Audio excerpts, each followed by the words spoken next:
Let's welcome back to top Telugu TV. ఇక డైరెక్ట్గా టాపిక్లోకి వస్తే కనుక మహాభారతంలోని నిజంగా కౌరవులు 100 మంది, పాండవులు 5గురే అయినప్పుడు కౌరవులు 100 మంది ఎందుకు జన్మించారు? ఆ రహస్యం ఏమిటి? కౌరవులను కన్నతల్లి గాంధారికి ఆడపిల్లలు లేరా?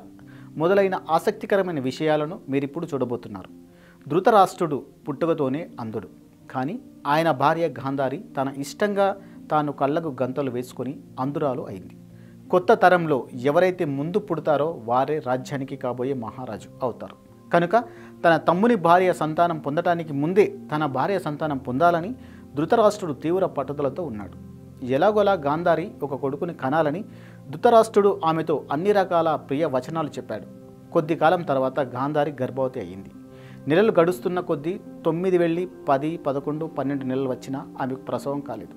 తర్వాత కొద్ది కాలానికి పాండురాజుకు మొదటి కొడుకుగా యుధిష్ఠిరుడు పుట్టాడు. ఆ వార్తను తెలుసుకున్నాడు ధృతరాష్ట్రుడు.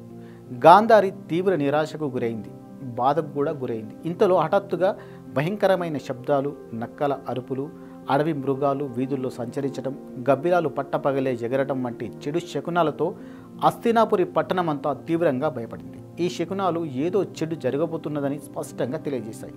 వీటిని గమనించిన సాధువులు హస్తినాపురం నుంచి వెనుదిరిగిపోయారు. సాధువులు వెళ్ళిపోయారనే వార్త అంతటా వ్యాపించింది. విదురుడు ఈ పరిణామాలతో కలత చెంది ధృతరాష్ట్రుని వద్దకు వెళ్ళి మనం ఒక పెద్ద సమస్యను ఎదుర్కోబోతున్నాం అని తెలిపాడు. ధృతరాష్ట్రుడు తనకు సంతానం కలగబోతుందనే ఉత్సాహంతో ఆ విషయాన్ని వదిలివేయమని చెప్పాడు. ఎందుకంటే అతను వేటిని చూడలేడు కనుక. ఏం జరిగింది, ఎందుకు అందరూ భయపడుతున్నారు, ఏమిటి భయంకర శబ్దాలు అని ప్రశ్నించలేదు. ఒకసారి వ్యాస మహర్షి చాలా దూరం ప్రయాణం చేసి వచ్చినప్పుడు ఆయన గాయపడినటువంటి పాదాలకు గాంధారి సేవ చేసి ఆయనకు కావలసిన సపర్యలన్నీ చేసింది. ఇందుకు గాను ఆయన సంతోషించి నీకు ఎలాంటి కోరిక ఉన్నా దానిని తీరుస్తాను అని ఆమెకు ప్రమాణం చేశాడు. గాంధారి తనకు 100 మంది కొడుకులు కావాలని కోరగా మహర్షి అలాగే నీకు 100 మంది కొడుకులు పుడతారని తెలిపాడు. ఇక 11, 12 నెలలు గడిచిన గాంధారికి ప్రసవం కాలేదు. ఆమె ఇది ఏమిటి, ఈ గర్భశిశువు చనిపోయాడా లేక బ్రతికి ఉన్నాడా, ఇది మనిషా లేక మృగమా అన్న తీవ్ర నిరాశతో తన గర్భాన్ని తానే కొట్టుకుంది. కానీ ఏమీ కాలేదు. దీంతో ఆమె తన సేవకురాలికి ఒక కర్ర తెమ్మని దాంతో తన గర్భాన్ని కొట్టుకుంది. దీంతో ఆమెకు గర్భస్రావం జరిగి ఒక నల్లని మాంసపు ముద్ద బయటకు వచ్చింది. దాన్ని చూసిన వారు తీవ్రంగా భయానికి లోనవుతారు. ఎందుకంటే అది మానవ పిండంగా కాక అది ఒక చెడు కలిగించే అరిష్ట సూచకంగా కనబడింది. గాంధారి గర్భస్రావం జరిగిన తర్వాత వ్యాస మహర్షి పిలిచి ఆయనతో ఏమిటిది, నేను 100 మంది కొడుకులను కంటానని ఆశీర్వదించాను కదా, కానీ దానికి బదులుగా నేను ఒక మాంసపు ముద్దను ప్రసవించాను, అది కూడా మానవ ఆకారం లేని ఒక ముద్ద. ఈ మాంసపు ముద్దను అడవిలో వదిలివేయండి, ఎక్కడైనా పూడ్చివేయండి అని చెప్పింది. వ్యాస మహర్షి ఆమెతో ఇప్పటి వరకు నేను చెప్పింది ఏదీ తప్పు కాలేదు, ఇకపై తప్పు కాదు, ఆ మాంసపు ముద్దను తీసుకుని రా అని చెప్పాడు.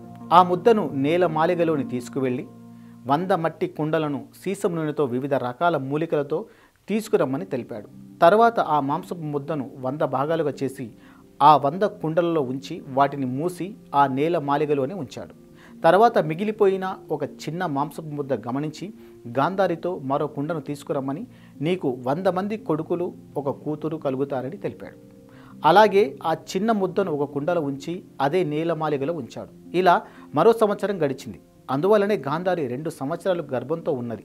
1 సంవత్సరం ఆమె కడుపులో, మరో సంవత్సరం నేలమాలిగలో ఆ గర్భపిండం ఉన్నది. 1 సంవత్సరం గడిచిన తర్వాత మొదటి కుండ పగిలి అందులోంచి ఒక పెద్ద పిల్లవాడు పాము కళ్ళతో వచ్చాడు. అంటే అతడి రెప్ప వెయ్యలేడు.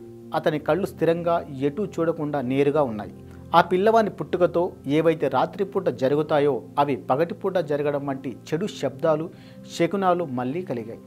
అంధుడైన ధృతరాష్ట్రుడు చెడు ఏదో జరుగుతుందని భావించి విదురునితో ఏమి జరుగుతుందో, ఏది తప్పు జరుగుతుందో నా కొడుకు పుట్టాడా చెప్పమన్నాడు. ఇందుకు విదురుడు నీకు కొడుకు పుట్టాడని తెలిపాడు. నెమ్మదిగా అన్ని కుండలలోని ముద్దలు పొదగబడి మిగిలిన కొడుకులు బయటకు వచ్చారు.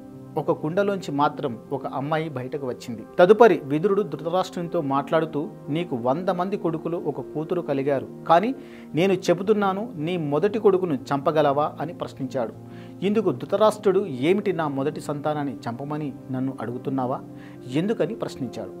విదురుడు చెబుతూ, నీ మొదటి సంతానాన్ని నీవు చంపితే నీవు ఈ కురు మహావంశానికి మానవాళికి ఎంతో ఉపకారం సేవ చేసినవాడు అవుతావు. అంతేగాక నీకు 100 మంది పిల్లలు ఉంటారు. ఎలాగంటే 99 మంది కొడుకులు, ఒక కూతురు. ఈ మొదటి సంతానం లేకపోతే వారు ఎలాంటి హానికారులు కారు. ఈ మొదటి కొడుకు ఉంటే మనకు తెలిసినట్టే వారు ప్రపంచ నాశనానికి కారణం అవుతారు. ఇదే సమయంలో గాంధారి మొదటి సంతానమైన దుర్యోధనుని ఎత్తుకొని మురిసిపోయింది. ఆ ప్రేమలో ఆమె ఆ చెడు శబ్దాలను వినలేదు, చెడు శకునాలను పట్టించుకోలేదు. తనకు మొదట కొడుకు పుట్టాడనే ఆనందంలో అతన్ని పెంచి పెద్ద చేయాలని ఎంతో ఉత్సాహంతో మైమరిచిపోయి ఉంది. విదురుడు ఇది గమనించి ధృతరాష్ట్రునితో, జ్ఞానులు, వివేకవంతులు ఎప్పుడు చెప్పేది ఇదే. ఒక కుటుంబం బాగు కోసం ఒక వ్యక్తిని వదులుకోవచ్చు, ఒక ఊరి బాగు కోసం ఒక కుటుంబాన్ని వదులుకోవచ్చు, ఒక దేశం బాగు కోసం ఒక ఊరినే వదులుకోవచ్చు. అంతెందుకు, పరమాత్మ కోసం ప్రపంచమే తనకు తాను త్యాగం చేసుకోవచ్చు అని ఉపదేశించాడు. ఇక విదురుడు మరింత ప్రాధేయపడుతూ, ఓ నా సోదరా, నీ వికృత ఆకారం గల కొడుకు ఈ మానవాళిని నాశనం చేయటానికి నరకం నుంచి వచ్చాడు కనుక అతన్ని వెంటనే హతమార్చు. నేను ప్రమాణం చేస్తున్నా, అతను లేకుండా అతని సోదరులు ఎలాంటి హాని చెయ్యరు. మిగిలిన 99 మంది రాకుమారులతో నువ్వు ఎంతో ఆనందంగా ఉండవచ్చు. కానీ ఈ నీ పెద్ద కొడుకు ప్రమాదకారి కాబట్టి అతన్ని నువ్వు ప్రాణాలతో వదలొద్దు అని కోరాడు. కానీ ధృతరాష్ట్రుడు తనకు గల విజ్ఞానం కంటే తన రక్త మాంసమైనటువంటి కొడుకుపై ఏర్పడ్డ ప్రేమ, అనుబంధం పెద్దది కాబట్టి విదురుని హెచ్చరికలను పట్టించుకోలేదు. ఈ విధంగా దుర్యోధనుడు తన 100 మంది తోబుట్టువులతో హస్తినాపురంలో పెరిగి పెద్దవాడయ్యాడు. అదే సమయంలో పాండవులు అడవిలో పెరిగి పెద్దవాళ్ళు అయ్యారు.